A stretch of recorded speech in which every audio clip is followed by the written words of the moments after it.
এই বাংলাটা প্রথম শুরু সরা রশিদের কি পড়ালে ভালো হয়? আমরা বাংলাদেশি বাংলাটা পড়ালে ভালো হয় না? শুধু কি বাংলা পড়বে? ছেলে বাংলা পড়বে, ইংরেজি পড়বে, অঙ্ক পড়বে, সব পড়বে। বাংলা কালকে পড়াইছি, আজকে ইংরেজি পড়াচ্ছি, কালকে অঙ্ক পড়াবো।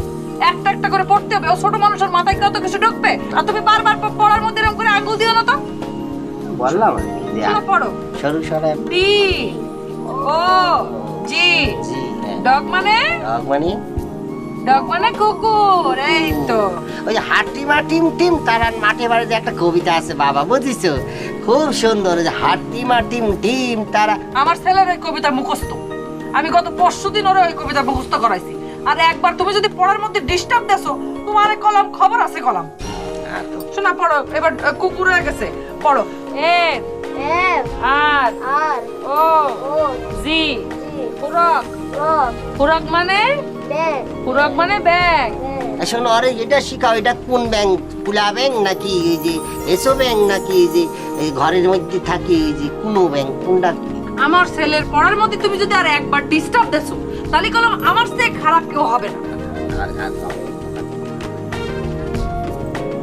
তারপর দিনই ডিওজি। ডগ মানে কি? না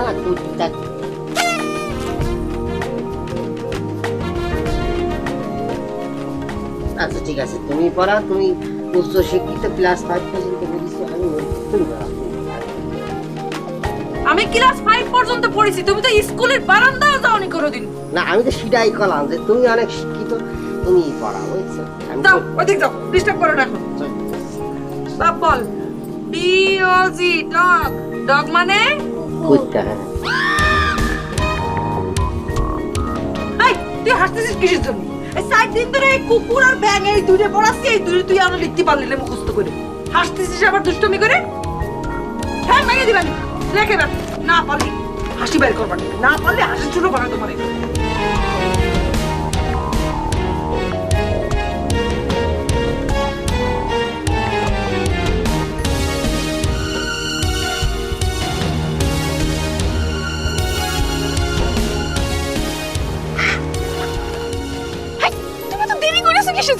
ওরে বাবা, আজকে তো তোমার সাথে দেখা করে গেলাম, আবার তুমি জরুরি তলব করছো কিছু দিনে, বলো তো? আরে তোমাকে বলেছিলাম না আমাকে দেখতে আসবে, তারা তো আমাকে দেখে গেছে।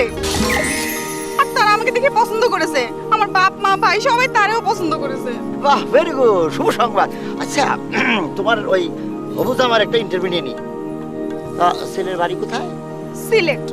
বাহ, ছেলে লম্বা খাটো না বাইটি রে? লম্বাই তো আছে। বাহ, ভেরি গুড। তো ছেলের কি চুলটা বড় নাকি ছোট? ছোট। গোপ আছে? না নাই। নাই। পরনে কি পরা ছিল? প্যান্ট শার্ট মানে জিন্স নাকি নরমাল প্যান্ট? বাহ, ভেরি গুড, ফাইন।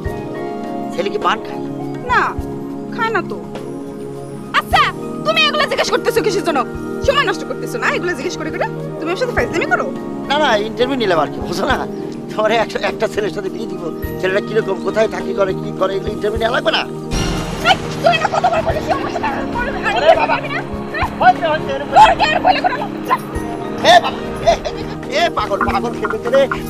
শোনা শোনা, প্লিজ প্লিজ প্লিজ মাফ করে দাও। আমি আসলে ওই কিসের জন্য জিজ্ঞেস কিছু বোঝো না। এই মানে যে ছেলেটা তোমার দেখতে আসছে, তার যোগ্যতা কি আমার যোগ্যতা শুধু অনেক বেশি কিনা, সেই কারণে তুমি কথা বলতে বুঝো নাই?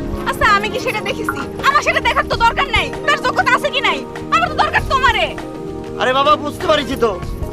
পরে তোর মনে করে আমার সাথে তোমার বিয়ে হলো, আমার শাশুড়ি পরে বললো তোর যে আগের ছেলেটা দেখতে আসছিল আমার সাথে তার যোগ্যতা বেশি। এসব কথা শুনতে ভালো লাগবে না।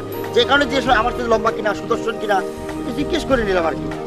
সে যেমন সুদর্শন হোক আর যাই হোক, আমার দরকার নাই। আমার তোমারই দরকার। মানে সেটা তো জানি। যাই হোক, আমি তবে যাই হোক, তুমি 2-4 দিন খালি অপেক্ষা করো, বোধহয় চলে আসবে চিঠি।